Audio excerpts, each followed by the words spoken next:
15 অধ্যায় শ্লোক নাম্বার 6।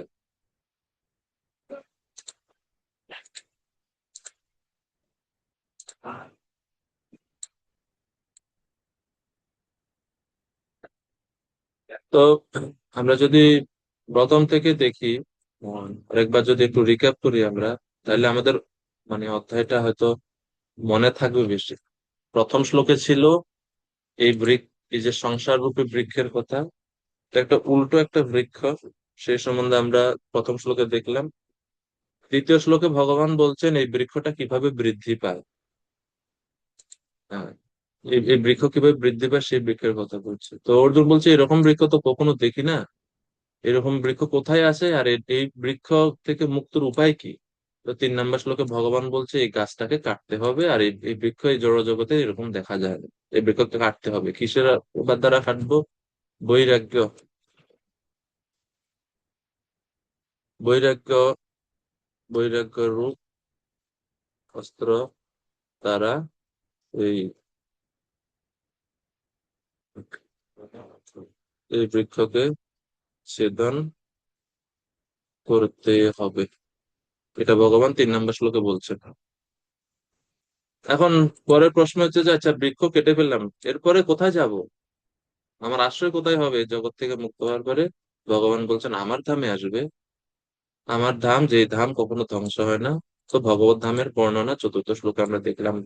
ততঃ পদম তৎপরিমার্গিতব্যম ইয়স্মিন গতা ন নিবর্তন্তি ভূয়ঃ তমেব চাদ্যম পুরুষম প্রপদ্যে অতঃ প্রভৃতি প্রসৃতা পুরাণী।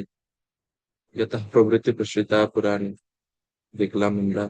এখন প্রশ্ন, হে ভগবান, আপনার এই ধামে কারা যেতে পারে? যে যে যার খুশি সবাইকে এখানে যেতে পারে?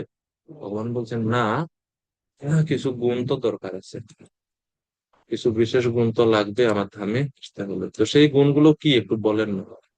তো ভগবান 5 নম্বর শ্লোকে গুণের কথা বলছেন। কয়টা গুণ কথা বলছেন ভগবান? 7টা গুণের কথা। নির্মাণ মোহা চিত সংজ্ঞ দোষাধ্যাত্ম নিত্যা বিনিবৃত্ত কামা দ্বন্দ্বৈর্বিমুক্তা সক দুঃখ সঙ্গৈ গচ্ছন্ত্যমূঢ়া পদমব্যয়ম তৎ। 7টি গুণ।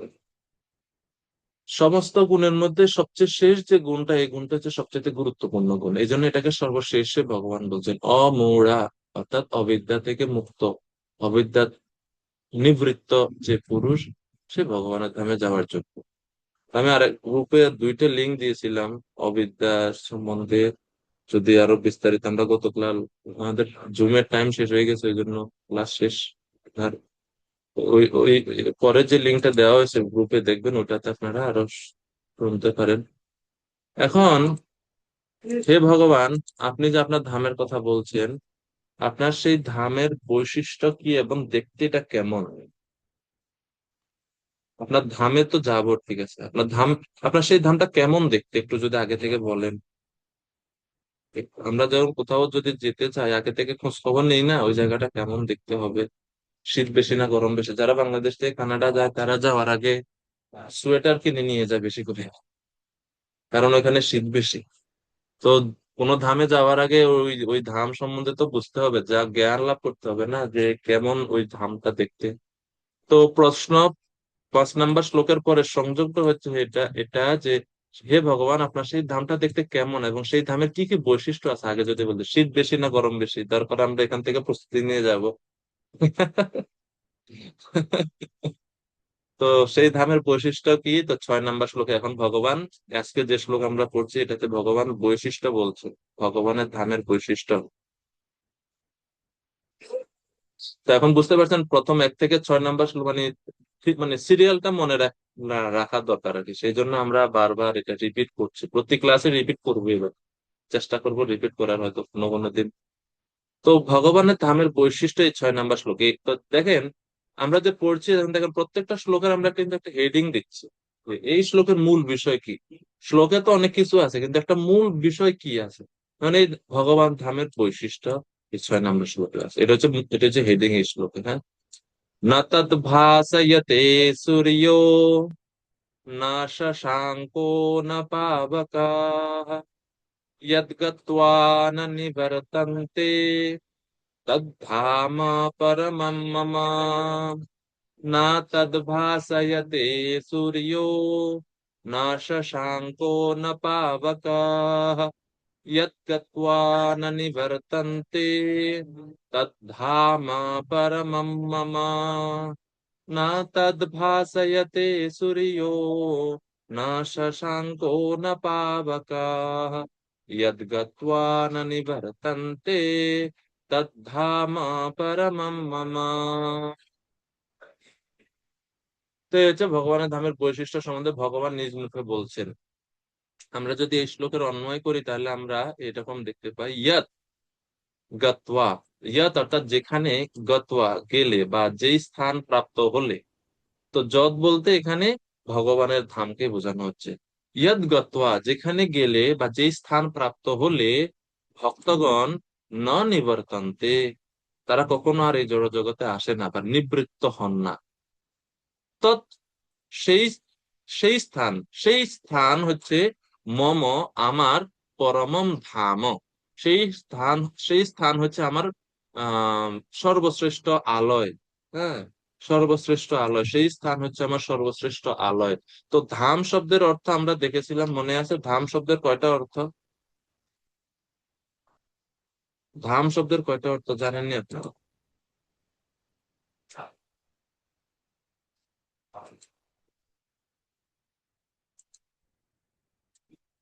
ধাম শব্দ সাধারণত আমরা বুঝি যে ভগবানের আলয় বা ভগবানের তীর্থস্থান, যেগুলো এগুলোকে আমরা ধাম রূপে জানি। কিন্তু ধাম শব্দের আরো কিছু অর্থ আছে, জানা আছে কারো? আহ মাতাজি বলুন, মুক্তা মাতাজি। হরে কৃষ্ণ প্রভু। প্রভু, ধাম শব্দের পাঁচটা অর্থ বলছিলেন। হুম, বলেন। একটা হলো দাম, দেহ, দাম হুম, শব্দের অর্থ। দেহ। আরেকটা গৃহ, হুম, আরেকটা হচ্ছে রশ্মি বা আলো, হুম, আর আরেকটা হচ্ছে স্থান বা তীর্থ, আরেকটা হচ্ছে জন্মস্থান। আমরা এটা আলোচনা করছিলাম ধাম সম্বন্ধে এই পূর্বের ক্লাসগুলোতে। তো তো ওই যে ওইখানে পাঁচটা অর্থের মধ্যে একটা অর্থ আছে না, রোশনি বা আলো, ধাম। তো ওই অর্থে আচার্যরা এখন এই শ্লোকের এই পরমম ধাম যেটা বলেছে, এই যে আমরা আমরা এখন বলছি যে ভগবান বলছে তৎ মম, সেই স্থান হচ্ছে আমার পরমম ধাম, সর্বশ্রেষ্ঠ স্থান, আমার ধাম সেটা।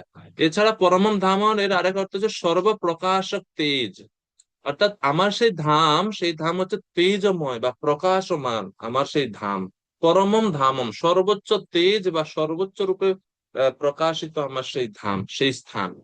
তৎমম পরমম ধাম, আমার সেই ধাম সবসময় জ্যোতির্ময়, জ্যোতির্ময় বা সবসময় প্রকাশমান, কখনো অন্ধকার হয় না ভগবানের সেই ধাম। তো পরমম ধামম এর দুই অর্থ আমরা নিতে পারি। এক হচ্ছে পরমম ধামম মানে যে ভগবানের সেই স্থান হচ্ছে সর্বোচ্চ স্থান, সর্বোচ্চ লোক, এর ঊর্ধ্বে আর কিচ্ছু নাই। আর পরমম ধামমের আরেক অর্থ হতে পারে যে ভগবানের ধাম যেটা সবসময় জ্যোতির্ময় এবং সব প্রকাশ। সব প্রকাশ মানে ভগবানের ধামের আলোর জন্য বা আলোকিত হওয়া করার জন্য অন্য কারো কিছু সাহায্য দরকার হয় না। কার সাহায্য দরকার হয় না? সূর্যঃ তৎ ন ভাসয়তে, আমার সেই স্থান যেহেতু পরমম ধামম অর্থাৎ সর্বপ্রকাশক তেজ সমন্বিত বা সব প্রকাশ, সেই কারণে তন্ন সূর্য তন্ন ভাসয়তে, সূর্য আমার সেই ধামকে প্রকাশ করতে পারে না। সূর্য তৎ, সূর্য সেই তৎ মানে হচ্ছে ভগবানের ধাম। সূর্য মানে সূর্যদেব ন ভাসয়তে, সেই ধামকে প্রকাশ করতে পারে না।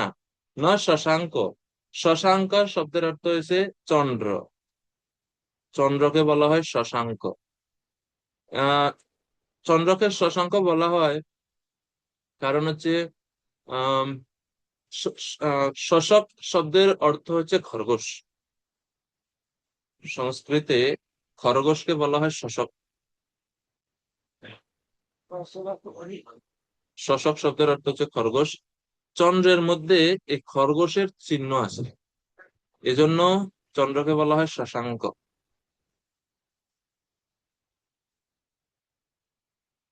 মানে খরগোশ চিহ্নিত, এই জন্য বলা হয় শশাঙ্ক।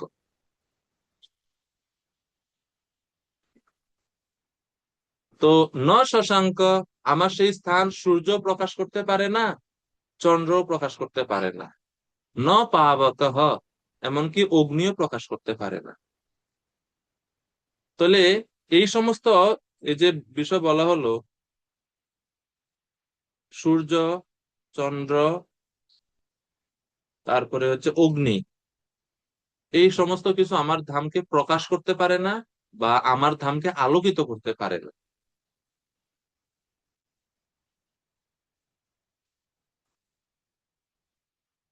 তো অনুবাদ আমরা দেখি, প্রবাদ লিখছেন যে সূর্য, চন্দ্র, অগ্নি বা বিদ্যুৎ আমার সেই পরম ধামকে আলোকিত করতে পারে না, সেখানে গেলে আর এই জড়জগতে ফিরে আসতে হয় না।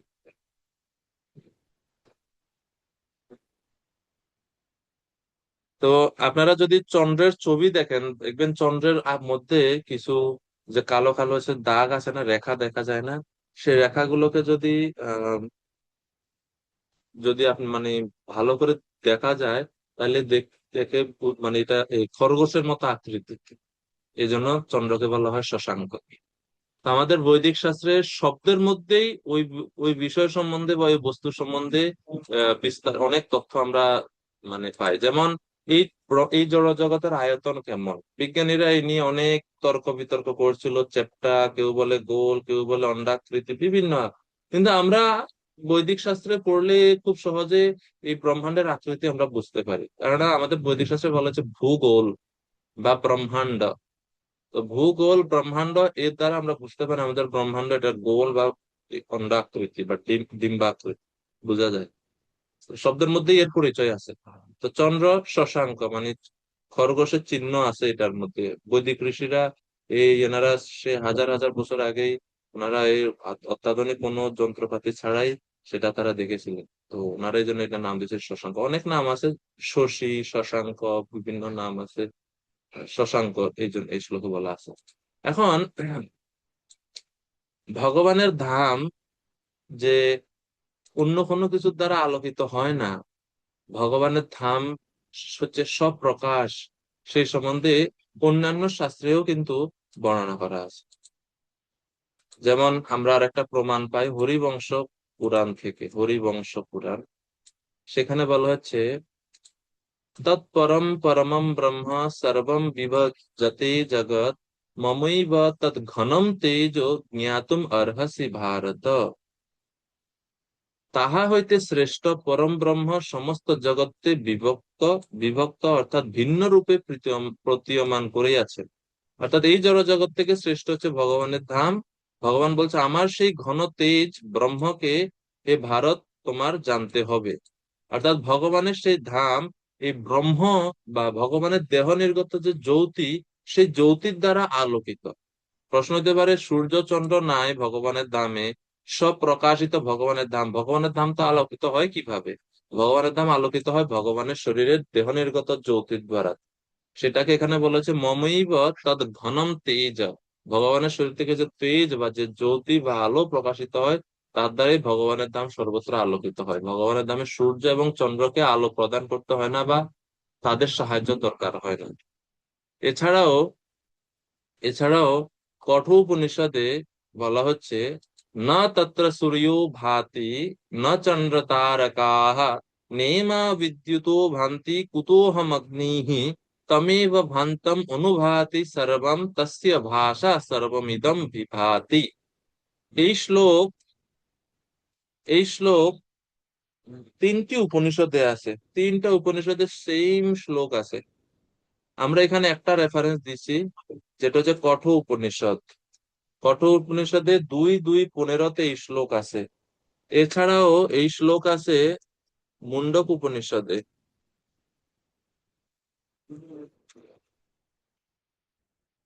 মুন্ডক উপনিষদে 2:2:10 শ্লোকে এই শ্লোক আছে। এবং এছাড়াও এই শ্লোক আছে শ্বেতাশ্বেতর উপনিষদে।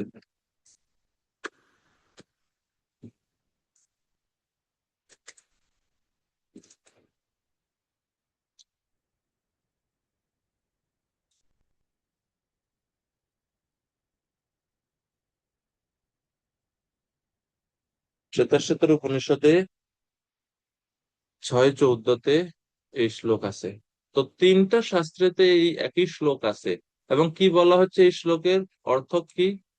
না তত্র সূর্য ভাতি, ভগবানের ধামে সূর্যের আলোর দরকার হয় না, সূর্যের আলো সেই ধাম আলোকিত করে না। না চন্দ্র তারকাহ, চন্দ্র বা তারকার জ্যোতি সেখানে উপস্থিত নাই, মানে সেখানে যেতে পারে না। নেমা বিদ্যুৎ, এইসব বিদ্যুতের আভাস সেখানে নাই। তো বলছে সূর্য নাই, চন্দ্র যেতে পারে না, তারকা বা বিদ্যুৎ যেতে পারে না, তাহলে অগ্নি কিভাবে আর যাবে? সেজন্য বলছে কুতোহম অগ্নিহি, অগ্নি তো দূরের কথা, ভগবানের ধামে এই সমস্ত কিছু আলোকিত, ভগবানের ধামকে আলোকিত করতে পারেন। তমেব ভান্তম অনুভাতি সর্বম, তস্য ভাষা সর্বম ইদম বিভাতি। অর্থাৎ তার দীপ্তিতেই সকলে দীপ্ত। আচ্ছা, সূর্য চন্দ্র কিভাবে ভগবানের ধামকে আলোকিত করবে? সূর্য এবং চন্দ্রের কি ভগবানের ধাম আলোকিত করার কোনো ক্ষমতা আছে? নাই। কেন নাই? এই 15 অধ্যায়ের আমরা পরের শ্লোকগুলোতে দেখবো। একটা শ্লোকে সেখানে ভগবান বলছেন যে আহ সূর্য এবং চন্দ্রের যে তেজ, সেটা আমার থেকে আসে। यद आदित्य गतम तेज, यद चंद्रमसि, सॉरी, जद यद आदित्य गतम तेज, जगत भासयतेखिलम, यद चंद्रमसि यच्चग्नौ তত্তেজ বিদ্ধি মামকম। এই অধ্যায়ের 12 নম্বর শ্লোকে গিয়ে ভগবান এই কথা বলছেন যে সূর্য যে তেজ, চন্দ্রের যে স্নিগ্ধতা, অগ্নির যে তেজ, এসব আমার থেকে তারা প্রাপ্ত হয়েছে, আমি তাদেরকে দিয়েছি।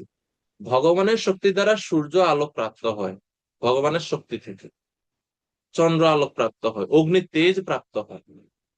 এইগুলা যদি ভগবানের শরীরে বা ভগবানের শক্তি দ্বারা তারা শক্তি প্রাপ্ত হয়, তাহলে এই বিষয়গুলো কি ভগবানের ধামকে আলোকিত করতে পারবে? পারবে কি? অবশ্যই পারবে না। সেই কারণে এই শ্লোকে বলা হচ্ছে, ভগবত গীতার এই 6 নম্বর শ্লোকে, যে ভগবানের ধামে এই সমস্ত জিনিস নেই। তো উপনিষদেও আমরা দেখতে পাচ্ছি একই বিষয়, একই তথ্য দেওয়া আছে। তমেব ভান্তম অনুভাতি সর্বম, ভগবানকে তারা আলোকিত করবে? তারা সকলেই যে তেজ বা তারা যে দীপ্তি লাভ করে, সেটা ভগবানের কাছ থেকে লাভ করে। তস্য ভাষা সর্বমিদম বিভাতি, তারই তেজে সকলের প্রকাশ হয়। সূর্যকে যে আমরা দেখতে পাই তার তেজে, সূর্যের যে তেজ সেটা হচ্ছে ভগবানের তেজ। তো এটা কঠ উপনিষদ, মুন্ডক উপনিষদ এবং শ্বেতাশ্বেতর উপনিষদ, এই সমস্ত উপনিষদে এই তথ্য দেওয়া হয়েছে। তো অর্থাৎ শ্রীমদ্ ভগবত গীতা যেটা আমরা পড়ছি, ভগবত গীতা কোনো সাধারণ গ্রন্থ আমরা পড়ছি না। কেননা ভগবত গীতার এই তথ্যই কিন্তু সমস্ত বৈদিক শাস্ত্রেতে উপনিষদের সার কথা, ঠিক আছে? তো এই জন্য আমরা বলি না যে ভগবত গীতা হচ্ছে সমস্ত উপনিষদের সার। সর্ব উপনিষদো গাভ দুগ্ধা গোপাল নন্দন পার্থ বৎস সুধীর ভোক্তা দুগ্ধম গীতামৃতম মহৎ। তার প্রমাণ হচ্ছে এগুলো, যে সমস্ত উপনিষদের সার কথা ভগবত গীতাতে আছে। আছে কিনা? এই যে 3টা উপনিষদের কথা এখানে আছে, এখানেই শেষ না। আরেকটা উপনিষদ আছে, 108টা উপনিষদ আছে। তার মধ্যে একটা উপনিষদ আছে বৃহৎ জাবাল উপনিষদ। জাবাল উপনিষদও সংক্ষেপে বলা হয়ে থাকে। একজন ঋষি আছেন, বৈদিক ঋষি, ওনার নাম হচ্ছে জাবাল। তো ওনার নামে এই উপনিষদ বৃহৎ জাবাল উপনিষদ। সেই বৃহৎ জাবাল জাবাল উপনিষদেও কিন্তু ভগবানের ধামের বৈশিষ্ট্য বা বর্ণনা আমরা দেখতে পাই। কি বলা হচ্ছে? ইয়ত্র ন সূর্যস্তপতি, ইয়ত্র ন বায়ুর্বাতি, যেখানে সূর্য তাপ প্রদান করে না।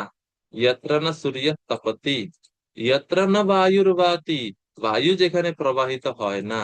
ইয়ত্র ন চন্দ্রমা ভাতি, চন্দ্র যেখানে প্রকাশিত হয় না। ইয়ত্র ন নক্ষত্রাণি ভান্তি, নক্ষত্র চমক প্রদান করে না। ইয়ত্র ন অগ্নির দহতি, অগ্নি যেখানে দহন করে না। ইয়ত্র ন মৃত্যু প্রবিশতি, যেখানে মৃত্যু প্রবেশ করতে পারবে না। ইয়ত্র ন দুঃখানি প্রবিশ্যন্তি, যেখানে দুঃখের প্রবেশ অধিকার নেই। সদানন্দম পরমানন্দম শান্তম শাশ্বতম সদাশিবম, সেই ধামের বৈশিষ্ট্য হচ্ছে, সেই স্থান হচ্ছে সদানন্দ, মানে সবসময় সেখানে আনন্দ। পরমানন্দ, খালি আনন্দ না, আনন্দেরও আনন্দ, পরমানন্দ। সেই স্থান হচ্ছে শান্ত, সনাতন, অর্থাৎ কোনো সময় এটা ধ্বংস হয় না, সনাতন। এরপরে হচ্ছে সদা শিবম, সদা শিবম মানে শিব বলতে শিবজি না, শিব শব্দের অর্থ হচ্ছে মঙ্গলময়, শিব শব্দের অর্থ হচ্ছে মঙ্গলময়। তো সদা কল্যাণ স্বরূপ বা মঙ্গলময় হচ্ছে ভগবানের সেই ধাম।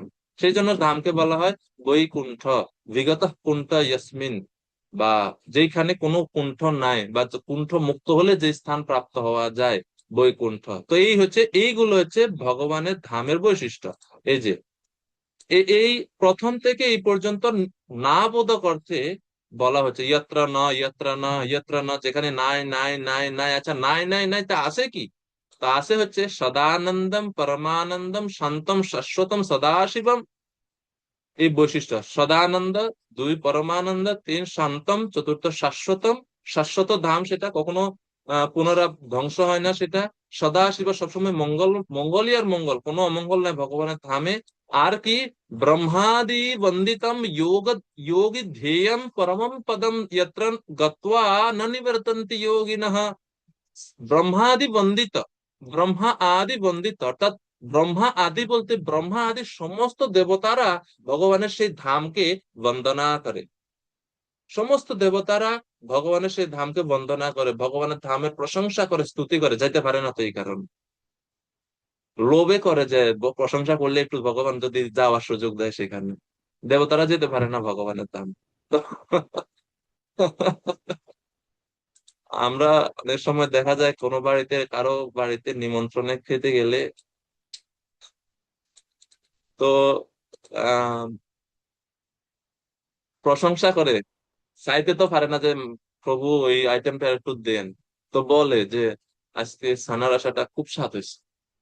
তো গৃহকর্তা তো বুঝে ওর মানে প্রভুর কাছে ভালো লাগছে, তো জিজ্ঞেস করে যে প্রভু আর একটু দিই।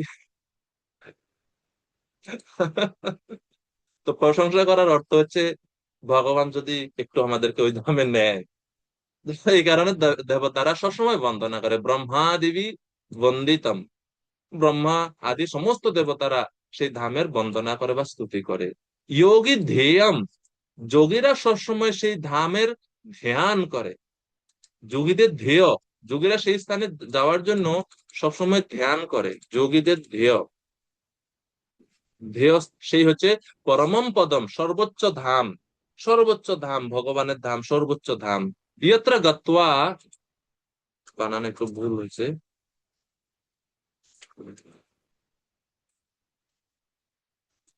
ইয়ত্র গত্বা অর্থাৎ যেখানে গেলে না নিবর্তন্তে, আর এই জড় জগতে ফিরে আসতে হয় না। যোগী না, যোগীরা যখন সেখানে যায়, সেখান থেকে তাদের আর এই জড় জগতে ফিরে আসতে হয় না। তাহলে বৃহৎ জাবাল উপনিষদ, শ্বেতাশ্বেতর উপনিষদ, মুন্ডক উপনিষদ, তারপরে হচ্ছে কঠোর উপনিষদ, এই সমস্ত উপনিষদে আমরা এই একই তথ্য, একই বিষয় আমরা দেখতে পাচ্ছি। রিপিটেডলি সমস্ত উপনিষদ এক স্বরে ঘোষণা করছে, এবং সমস্ত উপনিষদের সার গীত উপনিষদও সে একই বিষয় বলছে। न तद्भासयते सूर्यो न शशाङ्को न पावक यद्गत्वा न निवर्तन्ते तद्धाम परमं मम। এই হচ্ছে ভগবানের ধামের বৈশিষ্ট্য। তো মোটামুটি এই পর্যন্ত তো আমরা এই একটা অর্থ বুঝতে পারলাম, কিন্তু এখানেই শেষ না। এখানেই শেষ না, আরো অনেক কিছু এই শ্লোকের মধ্যে বোঝার আছে। আম আপনাদের কাছে প্রশ্ন এখন, আপনারা কোনো শ্লোকের কথা মনে করতে পারেন যে শ্লোকে এই বিষয়ে বলা আছে যে সমস্ত দেবতারা ভগবানের সেই ধামের বন্দনা করে? যেটা এই বৃহৎ জাবাল উপনিষদ থেকে আমরা দেখলাম, ব্রহ্মাদিবি বন্দিতম, ব্রহ্মাদি বন্দিতম, সমস্ত দেবতারা ভগবানের ধামের বন্দনা করে, স্তুতি করে। এরকম কোন শ্লোক আপনারা জানেন ভগবানের ধামে স্তুতি করে সমস্ত দেবতারা? এই শ্লোক কিন্তু আমরা সবাই জানি, আমি 100% শিওর যে আপনারা সবাই জানেন। কিন্তু এখন কাজ হচ্ছে যে আপনার মনে করতে পারেন কিনা কোন শ্লোক সেটা। মানে নিশ্চিত সমস্ত ভক্তরা এটা জানে।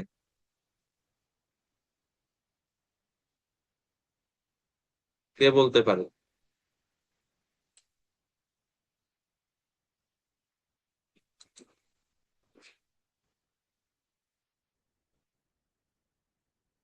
হাত উঠাইতে পারেন যাদের ভিডিও অন আছে। আর যাদের ভিডিও অফ আছে, আপনারা কি নির্বিশেষ রূপে আছেন নাকি?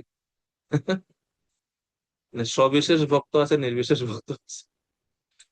আচ্ছা, কারো মনে পড়েছে না? আচ্ছা, আমি আর একটু ক্লু দিই, হিন্টস দিই।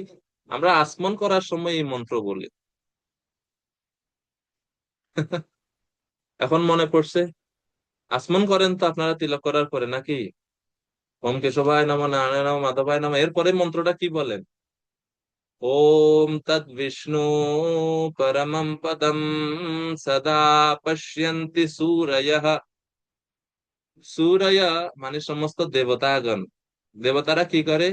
ওম তদ্বিষ্ণু পরমম পদম, সেই ভগবানের যে পরম পদ, ভগবানের সেই ধাম, সেই ধামের সবসময় কি করে? সদা পশ্যন্তি সূরয়ঃ, যোগীরা, সরি, সমস্ত দেবতারা সেই ধামকে দর্শন করার জন্য প্রার্থনা করেন সবসময়, বা সবসময় সেই স্থানকে দর্শন করেন তারা, প্রার্থনা করেন তারা। তো এই যে শ্লোক আমরা বলি না, এটা হচ্ছে উপনিষদের মন্ত্র, উপনিষদের মন্ত্র। ওম তদ্বিষ্ণু পরমম পদম সদা পশ্যন্তি সূরয় দিবিব চক্ষুরাদতম তদ বিপ্রাস বিপন্যব জাগৃবম স সমিন্দতে বিষ্ণুর ইয়ৎ পরমম পদম। এই ভগবানের ধামের কথা, এটা হচ্ছে উপনিষদের সর্ব, খুব সম্ভবত ঋগ্বেদের, ইয়েস, ঋগ্বেদে 1:22, 5, 6 এখানে এই মন্ত্রে বলা আছে। তাইলে এই শ্লোকে আমরা প্রমাণ পাচ্ছি আরেকটা, যে সমস্ত দেবতারা ভগবানের ধামের ধ্যান করে। তাইলে অনেকে বলে না যে আরে কই ভগবানের ধাম, কে দেখছে, কে বলছে, শ্রুতি শাস্ত্রে আসেনি। অনেকে বলে, অনেকে স্মৃতি শাস্ত্র মানে না, শ্রুতি শাস্ত্রের প্রমাণ চায়। এই হচ্ছে শ্রুতি শাস্ত্রের প্রমাণ, যেখানে ভগবানের ধামের কথা, সর্বোচ্চ পদের কথা বলা হচ্ছে। এই সমস্ত প্রমাণ থেকে আমরা দেখলো। আচ্ছা, এখন আম, আরেকটা জিনিস হচ্ছে যে, এখন এই যে এতগুলো প্রমাণ পড়লাম, এর থেকে আমরা কি বুঝলাম? যে আচ্ছা, এর থেকে কি এটা বোঝায় যে ভগবানের ধামে সূর্যচন্দ্র নাই, নাকি সূর্যচন্দ্র আছে ভগবানের ধামে? ভগবানের ধামে সূর্যচন্দ্র আসেনি, ভগবান তো বলছেন না তৎ ভাসেতে সূর্য ন শশাঙ্ক না পাবক। এই শ্লোকের মানে অর্থকে আমরা এটা নিতে পারি বা এটা গ্রহণ করতে পারি যে ভগবানের ধামে সূর্য এবং চন্দ্র নাই? এটা কি নেওয়া যায়, বা এটা কি ঠিক বলতে পারবো আমরা? এটা কে বলবেন? আপনাদের কি মনে হয়? ভগবানের ধামে বিজয় দত্ত প্রভু, মাইক অন করুন কৃপা করে। হরে কৃষ্ণ। প্রভু হরে কৃষ্ণ। প্রভু আমার মনে হয় সূর্যচন্দ্র নাই। সূর্যচন্দ্র নাই? আচ্ছা, আপনার মনে হয় সূর্যচন্দ্র নাই। আচ্ছা, আর কেউ বলতে পারবে? সমস্যা হচ্ছে? লাকি মাতাজি, সাউন্ড ঠিক আছে? শুনতে পারেন আপনারা? কথা পরিষ্কার শোনা যায়? মুক্তা মাতাজি? হরে কৃষ্ণ প্রভু। প্রভু, ভগবানের ধামে সূর্যচন্দ্র আছে। কিন্তু এই শ্লোকে যে ভগবান বলছেন না তৎ ভাসে, তাহলে এটার অর্থ কি হবে? মানে সূর্যের জ্যোতিটা ভগবানের কাছ থেকে আসে, ভগবানের যে ব্রহ্মজ্যোতি সেখান থেকে আসে, কারণ সূর্যের তো নিজস্ব কোনো আলো বা জ্যোতি নাই। যা লাভ করে তা ভগবানের ব্রহ্মজ্যোতি থেকে লাভ করে। কারণ এরকম একটা মানে কাহিনী আছে যে ভগবান যখন যায় গোপালক এই করতে, তখন ওই সূর্যের তাপে মানে ভগবানের যাতে কষ্ট না হয় সেজন্য বায়ু পিছন পিছন যায় বা বাতাস অন্ধকার হয়, এরকম ভগবানের ধামের। কারেক্ট। তো এই শ্লোকের অর্থ এটা না যে ভগবানের ধামে সূর্যচন্দ্র নাই। এই শ্লোকের অর্থ হচ্ছে এটা যে, দেখেন শ্লোকে বলা আছে ন তৎ ভাসয়তে সূর্য, ভগবানের ধামকে আলোকিত করার জন্য সূর্যচন্দ্রের দরকার হয় না। কিন্তু সূর্যচন্দ্রের যে উপস্থিতি নাই সেটা এই শ্লোকে বলা হচ্ছে না কিন্তু। সেখানে বলছে যে সূর্যচন্দ্রের দরকার হয় না, কারণ ভগবানের শরীর যে দেহ নির্গত যে জ্যোতি, সেটার দ্বারাই চিন্ময় জগৎ আলোকিত হয়। কিন্তু সূর্যচন্দ্র উপস্থিতি আছে। এখন প্রশ্ন হচ্ছে, তারা যদি আলোই প্রদান করতে না পারে তাহলে এগুলো কাজ কি? শ্লোকে তো বলা আছে সূর্যচন্দ্রের আলো দ্বারা সেই চিন্ময় জগৎ আলোকিত হয় না, তাই সূর্যচন্দ্রের আলো দ্বারা যদি চিন্ময় জগৎ আলোকিত না হয়, তাহলে এগুলো রাখার কি কাজ? আমি তো আপনার ঘরে এমন কোনো জিনিস রাখবেন না যেটা দরকারি, এটা কোনো কাজ নাই, এরকম কোনো জিনিস রাখি আমরা? রাখি না সাধারণত। তো ভগবানের ধামে সূর্যচন্দ্র যদি কোনো আলোই দিতে পারে না, তাহলে এটা থেকে কি করে, তারা কেন তাদেরকে রাখা হয়? সূর্যচন্দ্র কাজ কি? তা আচার্যরা বলছেন ভগবানের লীলা পুষ্টির জন্য সূর্য এবং চন্দ্র থাকে। তাদের কোনো দরকার নাই, তারা না থাকলেও চলে, কিন্তু তাদেরকে ভগবান রাখে কিসের জন্য? লীলা পুষ্টির জন্য। ফর এক্সাম্পল, আমরা জানি শ্রীমতী রাধারানী সূর্যের পূজা করে। প্রতিদিন শ্রীমতী রাধারানী সূর্য পূজা করে। কেন সূর্য পূজা করে? কৃষ্ণের সুরক্ষার জন্য, সুস্বাস্থ্যের জন্য, কৃষ্ণের দীর্ঘায়ুর জন্য সূর্যের পূজা করে। তারপরে এখন প্রশ্ন হচ্ছে, যদি চন্দ্রই না থাকতো তাহলে রাসলীলা কিভাবে হয়? রাসলীলা যে আমরা বলি না, পূর্ণিমা, শারদীয় রাত, রাস, শারদীয় মানে শারদীয় পূর্ণিমা, পূর্ণিমাতে রাস নৃত্য ভগবান শ্রীকৃষ্ণ করেছেন। তো চন্দ্র যদি থাকে না, তাহলে এখানে রাস নৃত্যের যে পরিবেশ সেটা সৃষ্টি হবে কি করে? তো সূর্য এবং চন্দ্রের দরকার নাই, কিন্তু কোন লীলা সম্পাদনের জন্য সূর্য এবং চন্দ্রকে ভগবান, এটা একটা জাস্ট একটা কি বলে, এটা একটা একটা একটা নিমিত্ত মাত্র রাখে আর কি ভগবান, যে লীলাটা আরো বেশি ইন্টারেস্টিং করার জন্য, বাস অতটুকু, আর কিছু না। তাই ভগবানের ইচ্ছাতে সূর্য এবং চন্দ্র সেখানে পরিচালিত হয়। যেরকম আমাদের এই জগতে সূর্য টাইমলি উঠে টাইমলি ডুবে, কেউ এটাকে নিয়ন্ত্রণ করতে পারবে না, কোনো বিজ্ঞানীরা পারবে না। যখন তার ইচ্ছা উঠবে উঠবে, কেউ এটা আটকাতে পারবে না। যখন ডুবে যাবে ডুবে যাবে, হাজার চেষ্টা করে আপনি 1 সেকেন্ডের জন্য এটাকে ধরে রাখতে পারবেন কি? সম্ভব না। কিন্তু চিন্ময় জগতে এইরকম বিধিবদ্ধ নিয়ম কানুন মেনে সূর্য চন্দ্র ডিউটি করে না। কৃষ্ণ যদি বলে যে আমি এখন চন্দ্র থাকবে, সারা রাত্রে থাকবে, সারা রাত, এরকম লক্ষ কোটি বছর পর্যন্ত হয়তো চন্দ্র আকাশে আছে, সূর্য উঠছে না, তো সেই রকমও হতে পারে। তো অর্থাৎ ভগবানের ইচ্ছাতে সে ভগবানের ধামে সূর্য এবং চন্দ্র পরিচালিত হয়। আমাদের এই জড় জগতে যেরকম নিয়ম, 12 ঘন্টা সূর্য, 12 ঘন্টা চন্দ্র, বা এরকম এরকম সেরকম চিন্ময় জগতে নাই। তো এটা হচ্ছে আরেকটা অর্থ, চিন্ময় জগতে সূর্যচন্দ্র আছে কৃষ্ণের ইচ্ছা মতো, কৃষ্ণের লীলাটাকে আরো বেশি মজাদার করার জন্য, আরো বেশি পরিপূর্ণ করার জন্য তারা সেখানে অবস্থান করে। এই হচ্ছে সূর্য চন্দ্রের। আর সূর্য চন্দ্র না তৎ ভাসয়তে সূর্য, এর আরেকটা অর্থ হচ্ছে যে সূর্য এবং চন্দ্রের আলো দ্বারা বা এই গ্রহ নক্ষত্রের আলো দ্বারা আমরা ভগবানকে দেখতে পারি না। এরা আরেকটা এক্সপ্লেনেশন বা ব্যাখ্যা হচ্ছে এটা, যে ভগবানকে দেখতে গেলে সূর্য চন্দ্রের আলো দ্বারা ভগবানকে দেখা যায় না। ভগবান হচ্ছেন স্বপ্রকাশ। স্বপ্রকাশের আরেক অর্থ হচ্ছে তিনি যখন নিজেকে প্রকাশিত করবেন আমাদের সামনে, তখনই আমরা ভগবানকে দেখতে পাবো। সূর্য, চন্দ্র, গ্রহ, বিদ্যুৎ কোনো কিছুর দ্বারা, অন্য কোনো উপায়ে আমরা ভগবানকে দেখতে পাবো না। সেটাই উপনিষদে বলা হচ্ছে, নায়ম আত্মা প্রবচনেন লভ্য নমে ধয়ান বহুনা শ্রুতেন ইয়মেব এষ বৃণতে স্তেন এব লভ্য। ভগবান যাকে নির্বাচন করেন, ভগবান যার কাছে নিজেকে প্রকাশ করেন, তিনি ভগবানকে লাভ করতে পারেন, অন্য কেউ ভগবানকে লাভ করতে পারে না। তো এটা হচ্ছে এই নতদ ভাসায়াতে সূর্য, এইসব শব্দের অর্থ।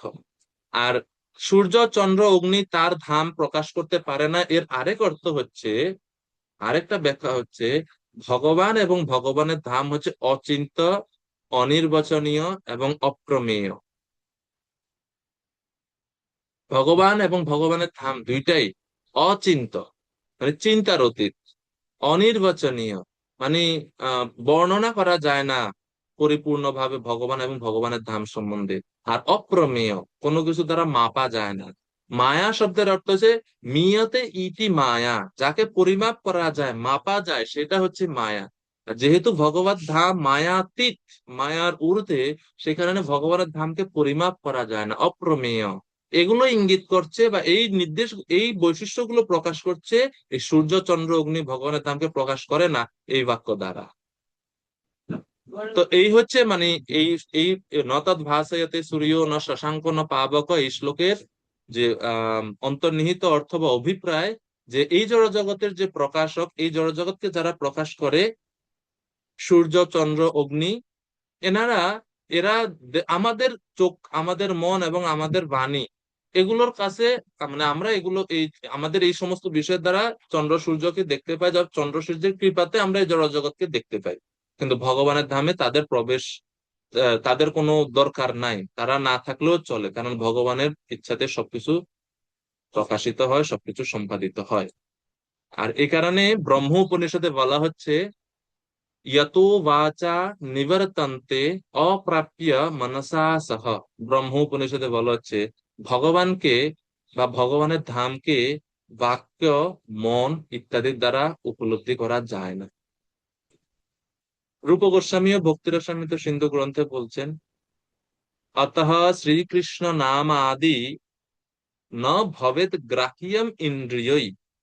ইন্দ্রিয় সমূহের দ্বারা ভগবানের নাম, রূপ, অর্থাৎ শ্রীকৃষ্ণ নাম আদি, শুধু নাম আদি বলছে। নাম আদি মানে ওই আদের মধ্যে ভগবানের নাম, ভগবানের রূপ, ভগবানের গুণ, ভগবানের লীলা এবং ভগবানের ধাম, এই সব কিছু এটার মধ্যে আছে, ওই আদি শব্দের মধ্যে আছে। তো ভগবানের নাম আদি জড় ইন্দ্রিয়ের দ্বারা বা জড় ইন্দ্রিয়ের কাছে প্রকাশিত হয় না। আমরা আমাদের জড় ইন্দ্রিয় দ্বারা ভগবানকে বুঝতে পারি না। কিভাবে তাহলে ভগবানকে বুঝবো? যদি সেবা করি আমরা, সেবা বৃত্তির ফলে ইন্দ্রিয়গুলো যখন শুদ্ধ হবে, ইন্দ্রিয় শুদ্ধ হওয়ার পরে ভগবান আমাদের কাছে নিজেকে প্রকাশ করবে, তখন আমরা ভগবানকে আমাদের ইন্দ্রিয় দ্বারা উপলব্ধি করতে পারবো। তা আমাদের প্রচেষ্টার থেকে ভগবানের কৃপাটা এখানে বেশি গুরুত্বপূর্ণ। তো ব্রহ্ম উপনিষদ সেটাই বলছে, যত বাচা নিবর্তন্তে অপ্রাপ্য মনসা আসহ। মন বাক্য ভগবানের ধামে গিয়ে ফিরে আসে, ভগবানকে জানতে পারে না। আর এই কারণে ভগবানের আরেক নাম হচ্ছে অধোক্ষজ। অধোক্ষজ। তো এই হচ্ছে বিষয়। এখন আম, আরেকটা জিনিস, ভগবত গীতায় ভগবান, ভগবানের এই যে পরম ধাম, সর্বোচ্চ ধাম, সেই পরম ধাম বা সর্বোচ্চ ধাম সম্বন্ধে ভগবত গীতায় অনেক স্থানে বর্ণনা করা আছে। আমি গত 2 দিন বা আগে একটা প্রশ্ন দিয়েছিলাম যে 1-3টা শ্লোক আপনারা দেন লিখে, যেখানে ভগবানের ধাম, ধামে গেলে আর ফিরে আসতে হয় না, তার প্রমাণ আছে। তা আপনারা দিছেন অনেকে, আপনাদের ধন্যবাদ। যারা দিছেন না তাদেরকেও ধন্যবাদ।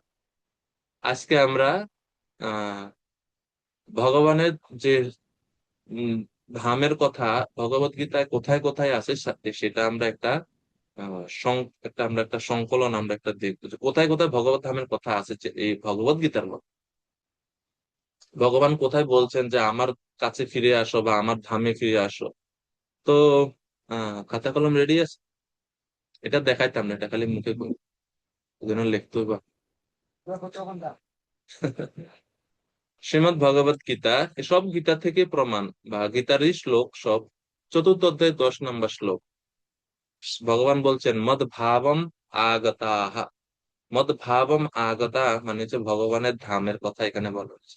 আমার ধামে আমার ভাব, মদ ভাব, মদ ভাব বলতে ভগবানের ধামের কথা এখানে বলা হচ্ছে। চতুর্থ অধ্যায়ের 10 নম্বর শ্লোক, ভীতরাগ ভয়ক্রোধা মন্ময়া মামুপাশ্রিতাহ বহব জ্ঞান তপসা পুতা মদ ভাবম আগতা। তো প্রভুপাদ বলছে, এভাবে সকলে আমার অপ্রাকৃত প্রীতি লাভ করেছে এবং আমার কাছে ফিরে এসেছে। মদ ভাব, আমার কাছে ফিরে এসেছে। 4:10। এরপরে চতুর্থ অধ্যায়ের চতুর্থ অধ্যায়ে আরো বলা হচ্ছে, মম সাধর্ম্যম আগতা। মম সাধর্ম্যম আগতা, এর অর্থ হচ্ছে ভগবানের ধাম। ভগবানের ধামের কথা ভগবান এই মম সাধর্ম্যম আগতা এর দ্বারা বলছেন। এটা হচ্ছে উম, মনে হয় চতুর্দশ অধ্যায়ে আছে, মম সাধর্ম্যম আগতা। এরপরে অষ্টম অধ্যায়ের 15 নম্বর শ্লোক, সংসিদ্ধিম পরমাম গতা। পরমাম গতা, পরম ধাম, ভগবানের ধাম। সংসিদ্ধিম পরমাম গতা, সিদ্ধি প্রাপ্ত হওয়ার ফলে, সিদ্ধি প্রাপ্ত হয়ে ভক্তরা আমার কাছে ফিরে আসে। 8:15 শ্রীমদ ভগবত গীতাতে বলা হচ্ছে। সেখানেও ভগবানের ধামের কথা আমরা প্রমাণ পাচ্ছি। সংসিদ্ধিম পরমাম গতা। এরপরে 8:21, তমাহু পরমাম গতিম।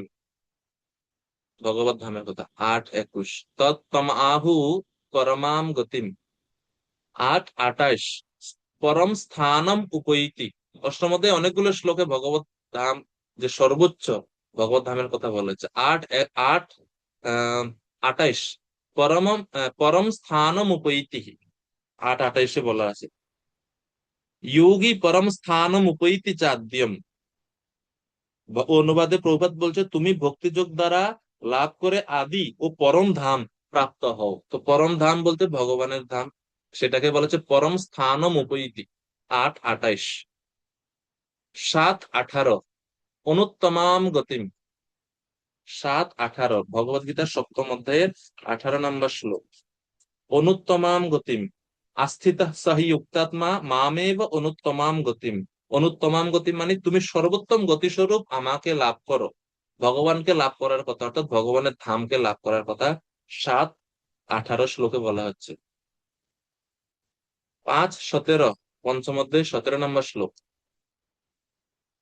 পঞ্চম অধ্যায় 17 নম্বর শ্লোকে বলা হচ্ছে, তদ্বুদ্ধয়া তদাত্মানস তৎনিষ্ঠা তৎপরায়ণাঃ গচ্ছন্তি অপুনরাবৃত্তিম জ্ঞান নির্ধূত কল্মষাঃ। গচ্ছন্তি অপুনরাবৃত্তিম। অপুনরাবৃত্তি মানে কি? সেই স্থান যেখানে গেলে আর পুনরায় ফিরে আসতে হয় না এই জগতে। তাহলে কোন জায়গায় গেলে আর জগতে ফিরে আসতে হয় না? ভগবানের ধাম। তো সেটাকে বলা হচ্ছে গচ্ছন্তি অপুনরাবৃত্তি। তো এখানেও ভগবানের ধামের কথা আমরা প্রমাণ পাই 5-17 শ্রীমদ ভগবত গীতা। এরপর আবার আসি আমরা 8-26,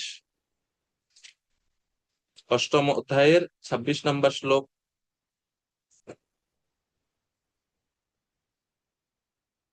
অষ্টম অধ্যায় 26 নম্বর শ্লোকে ভগবান বলছেন, একয়া ইয়াতি অনাবৃত্তিম।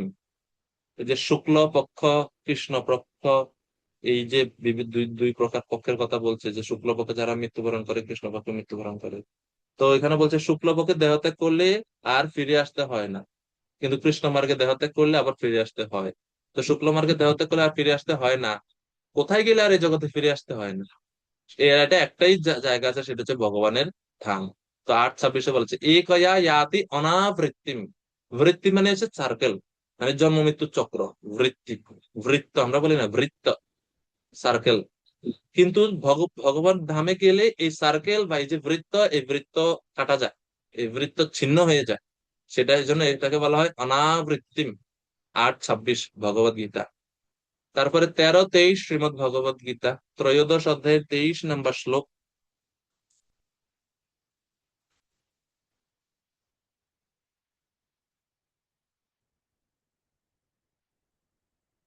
সরি, এটা 13-23 না, এটা 13-24। 13-24। य एवं व्यक्ति पुरुषं प्रकृतिं च गुणैः सह सर्वथा वर्तमानोऽपि न स भूय अभिजायते।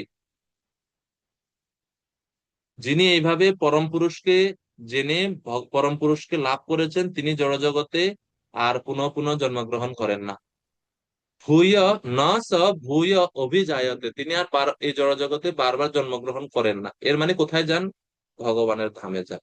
তো এভাবে প্রত্যক্ষ পরোক্ষ ভাবে গীতার মধ্যে আমরা এই প্রমাণগুলো পাচ্ছি। এটা হচ্ছে 23-24 নম্বর শ্লোকে আছে এটা। এরপরে 14 অধ্যায়ে 14 নম্বর শ্লোক।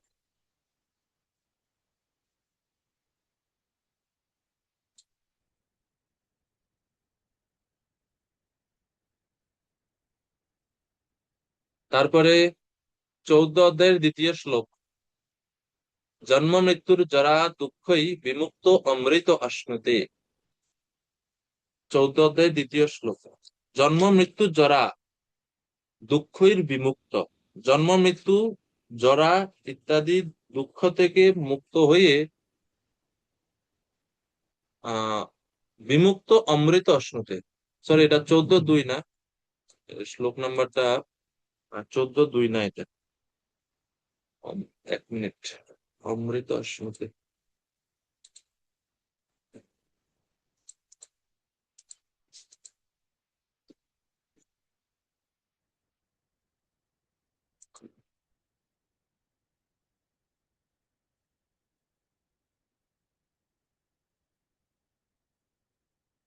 এটা 14-20, 14-2 না 14-20। জন্ম মৃত্যু জরা দুঃখের বিমুক্ত অমৃত অশ্নুতে, 14 অধ্যায়ের 20 নম্বর শ্লোকে, জন্ম মৃত্যুর প্রভাব থেকে মুক্ত হয়ে অমৃতত্ব লাভ করে, অমৃত অমৃত ভোগ করে। তো অমৃত ভোগ করে মানে হচ্ছে ভগবানের ধামে ফিরে যায়। তো সেখানে আমরা এই 14-20 ভগবত ধামেরই প্রমাণ আমরা পাচ্ছি। 14 অধ্যায় 26 নম্বর শ্লোক, সেখানে বলা হচ্ছে ব্রহ্ম ভূয়ায় কল্পতে। অষ্টাদশ অধ্যায় 53 নম্বর শ্লোকেও একই কথা আছে। এই পঞ্চদশ অধ্যায়ে 4র্থ শ্লোকে আমরা দেখেছি ইয়াসমিন গতা না নিবর্তন্তি ভূয়ঃ। 15:4। এখন এই 6 নম্বর শ্লোকে তো এখন পড়ছি ইয়াদ গত্বা না নিবর্তন্তে তদ্ধাম পরমম মম। তারপরে আমরা পাই আবার অষ্টম অধ্যায়ের 21 নম্বর শ্লোকে ইয়ম প্রাপ্য না নিবর্তন্তে তদ্ধাম পরমম মম। এটা হচ্ছে 8:21। 8:21।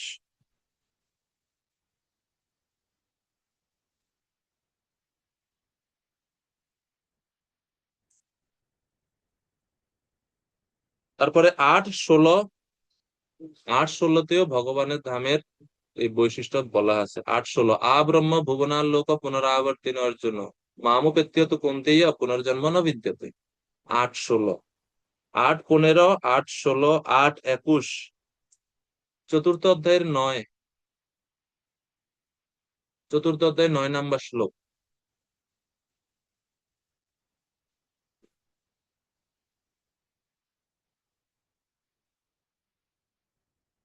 এইসব শ্লোকে আমরা দেখতে পাই যে ভগবানের ধাম, যে ভগবানের ধামে গেলে আর এই জড়জগতে ফিরে আসতে পারে। তো এইগুলো হচ্ছে ভগবত গীতার বিভিন্ন স্থান যেখানে ভগবত ধামের কথা বলা আছে। বেদান্ত দর্শনে বা বেদান্ত সূত্রের সর্বশেষ সূত্র হচ্ছে না সা পুনরাবর্ততে। কেউ যখন ভগবানকে লাভ করে সে আর এই জড়জগতে ফিরে আসে না। বেদান্ত সূত্রের সর্বশেষ সূত্র না সা পুনরাবর্ততে। সূত্র মানে হচ্ছে অল্প কথায় অনেক কিছু। তো না সা পুনরাবর্ততে এটা হচ্ছে বেদান্ত সূত্রে এরকম বলা আছে। তো এই হচ্ছে ভগবানের ধামের বৈশিষ্ট্য।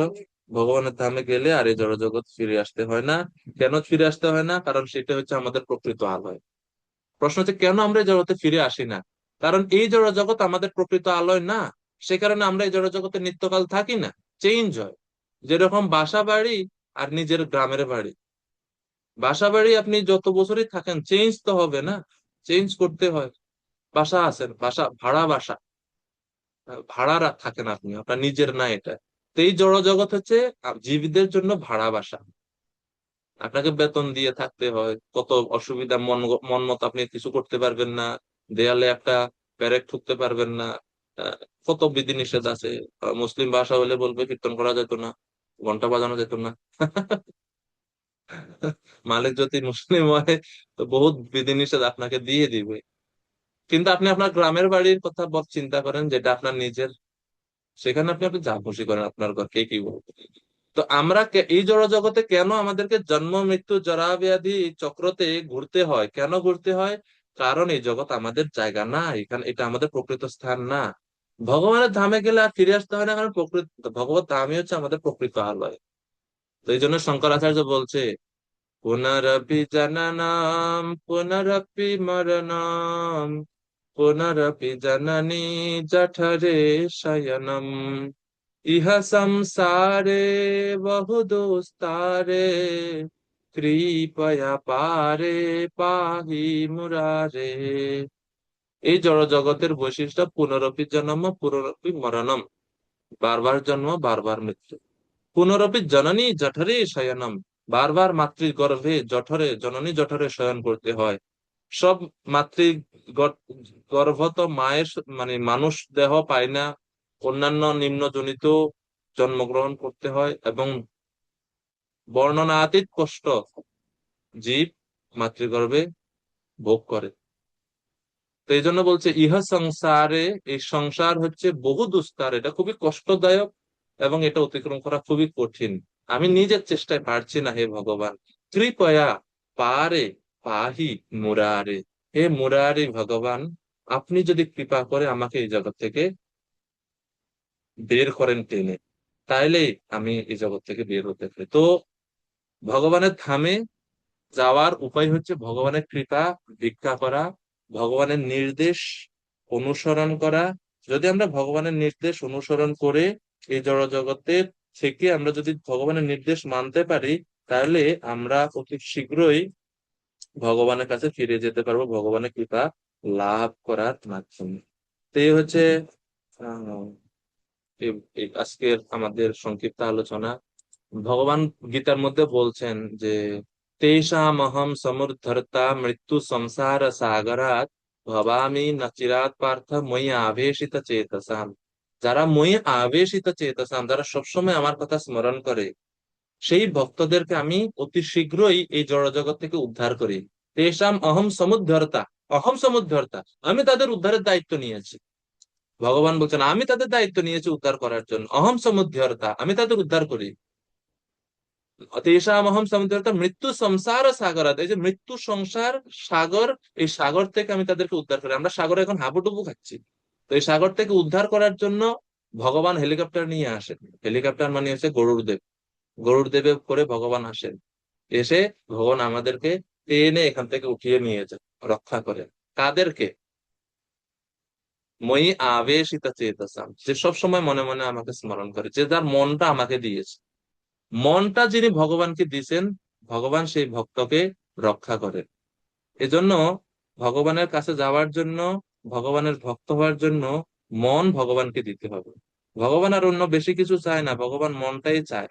তো সেই কারণে মন দিতে হবে। এই জন্য গীতায় ভগবান অনেকবার বলছে তা আমার মন দরকার, তুমি তোমার মনকে দাও আমাকে। ভগবান কোনো বিষয়, জড়জগতিক কোনো বিষয় ভগবান এত বেশি চায় না, কিন্তু ভগবান মন চায় যে তুমি মন দাও আমাকে বেশি করে, তাড়াতাড়ি মনটা দাও।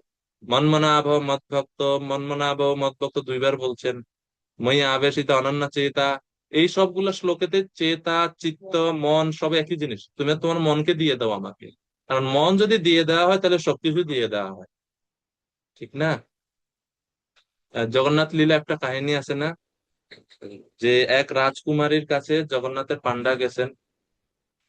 তো রাজকুমারী ভাবছে জগন্নাথ, জগন্নাথ ওনার কাছে তো সবকিছুই আছে, কমতি তো কিছু না, আমি নতুন করে কি দিব ওনাকে? তবে ওনার কাছে একটা জিনিস নাই, এই জিনিসটা আমি ওনাকে দিতে পারি। রত্নাকরস্তব গৃহম গৃহিণী চ লক্ষ্মী, কিম দেয়মস্তি ভগবত পুরুষোত্তমায়, আভীর গোপললনা হৃতমানসায়, দত্তম মনস্তদনু মে কৃপয়া গৃহাণ। এই চিঠিতে, একটা কাগজের মধ্যে এই চিঠি লিখছেন, এই শ্লোক এটা লিখছেন। তিনি বলছেন, হে ভগবান জগন্নাথ দেব, রত্নাকর স্তব গৃহম, আপনার ঘর এটা তো ঘর না, এটা হচ্ছে রত্নের একটা খনি, আপনি রত্নের খনিতেই থাকেন। ভগবান জগন্নাথ দেব বলছে আমি রত্নের খনিতে থাকি মানে কি?